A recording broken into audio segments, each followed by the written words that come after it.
열왕기상 20장 35절에서 43절입니다. 선지자의 무리 중 한 사람이 여호와의 말씀을 그의 친구에게 이르되 너는 나를 치라 하였더니 그 사람이 치기를 싫어하는지라. 그가 그 사람에게 이르되 내가 여호와의 말씀을 듣지 아니하였으니 내가 나를 떠나갈 때에 사자가 너를 죽이리라. 그 사람이 그의 곁을 떠나가더니 사자가 그를 만나 죽였더라. 그가 또 다른 사람을 만나 이르되 너는 나를 치라 하매 그 사람이 그를 치되 상하도록 친지라.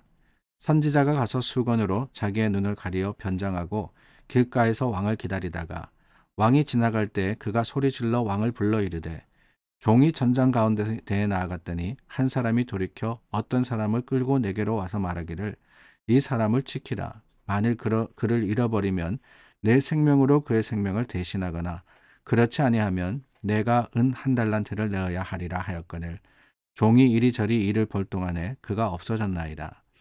이스라엘 왕이 그에게 이르되 내가 스스로 결정하였으니 그대로 당하여야 하리라.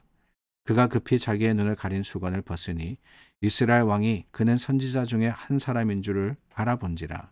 그가 왕께 아뢰되 여호와의 말씀이 내가 멸하기로 작정한 사람을 내 손으로 놓았은즉 내 목숨은 그의 목숨을 대신하고 내 백성은 그의 백성을 대신하리라 하셨나이다.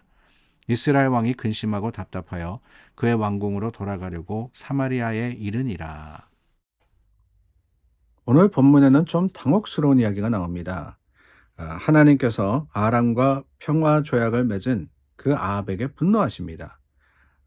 그도 그럴 것이 이 하나님의 뜻은 분명하고도 완전한 승리를 거둔 것인데 아합은 그렇지 않고 현실과 타협했죠.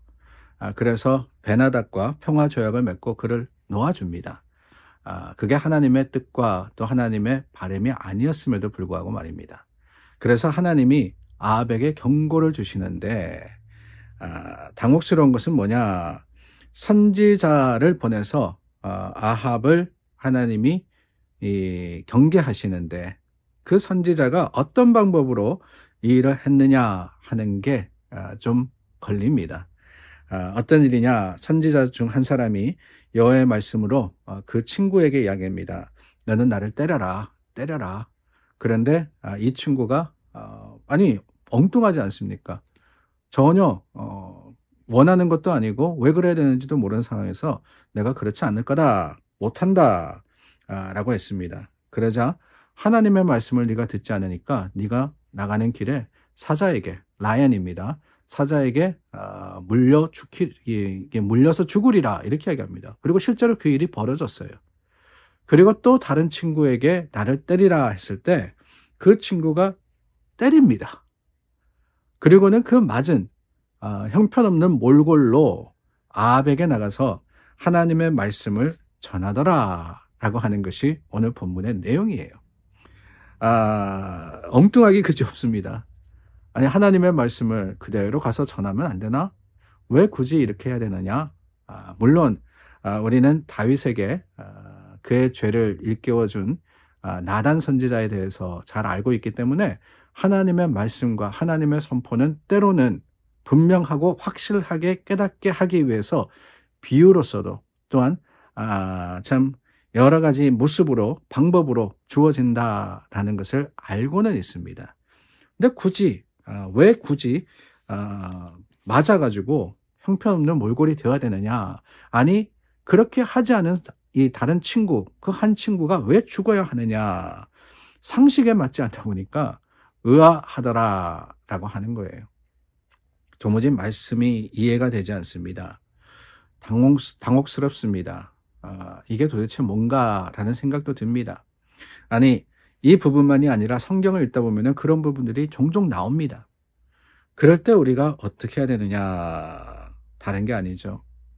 여기 중요한 교훈이 있습니다. 이해가 되지 않아요? 도무지 알 수가 없습니다. 받아들이기 힘듭니다. 그런데 35절입니다. 선지자의 무리 중 한 사람이 여호와의 말씀을 이라고 했어요. 여호와의 말씀을. 자, 여호와의 말씀이라고 그냥 속인 게 아니에요. 하나님의 말씀이 임해서 이렇게 하라라고 명령하셨다는 것을 선포했습니다. 그런데 이 친구가 치기를 싫어하니라 라고 했어요. 하나님의 말씀이었음에도 불구하고 이해하지 못합니다. 아니, 당연히 이해하지 못하고 받아들이기도 힘들어요. 사랑하는 좋아하는 친구인데 네가 날 치라 그러니까 누가 쉽게 그렇게 할 수 있겠어요. 그렇기 때문에 싫어할 수 있습니다. 그런데 중요한 게 뭐냐? 여호와의 말씀이라는 거예요. 여호와의 말씀. 하나님의 뜻입니다. 그렇다면 어떻게 되느냐? 순종하는 것이 그게 바로 하나님께 영광 돌리는 일 아니겠어요? 우리가 당황스럽고 의아하고 또한 힘들고 싫고 그런 것들은 다 내 생각입니다. 하나님의 뜻을 우리가 다 이해하지 못하건대 주님께서 주시는 명령도 우리가 다 기쁨과 또한 즐거움으로 받아들이지 못할 때도 있지만 더 중요한 것은 순종이라는 사실을 우리는 기억해야 하는 거예요. 하나님의 길, 그렇습니다. 어떨 때는 지름길이 아니라 돌아가는 길처럼 보여요. 그러나 지름길이 여기 있구나라고 생각하고 하나님의 말씀과 뜻이 아니라 내 생각대로 나가다 보면은 결국에는 실패합니다. 돌아가더라도 멈춰서더라도 아니 뒤돌아서 빠꾸 하더라도 하나님께서 하라고 하시면 그 말씀을 따라가는 것, 그게 바로 지혜임을 우리는 기억해야 합니다. 선지자가 이렇게 하나님의 말씀을 비유와 예시로 드러냈습니다.